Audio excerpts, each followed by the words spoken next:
ایک دفعہ کا ذکر ہے کہ ایک جنگل میں ایک شیر رہتا تھا۔ ایک دن وہ شیر سو رہا تھا کہ اچانک ایک چوہا وہاں آ گیا اور شیر کے بالوں میں گھس کر کھیلنے لگا۔ اچانک شیر کی آنکھ کھل گئی۔ اس نے چوہے کو پکڑ لیا۔ چوہا ڈر گیا۔ وہ شیر سے منت لگا کہ مجھے چھوڑ دو، میں آئندہ ایسا نہیں کروں گا۔ شیر کو اس پر رحم آ گیا۔ اس نے چوہے کو چھوڑ دیا۔ چوہا جاتے جاتے شیر سے کہنے لگا کہ میں اس احسان کا بدلہ ضرور دوں گا۔ شیر ہنس پڑا۔ ایک دن کچھ شکاری جنگل میں آ گئے۔ انہوں نے جال ڈال کر شیر کو پکڑ لیا۔ وہاں اچانک وہی چوہا بھی آ گیا۔ اس نے اپنے دانتوں سے جال کو کاٹ دیا۔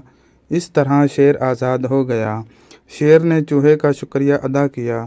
چوہے نے کہا کہ کوئی بات نہیں، ایک دن آپ نے میری مدد کی تھی اور آج میں نے آپ کی مدد کر دی، اس میں شکریہ کس بات کا۔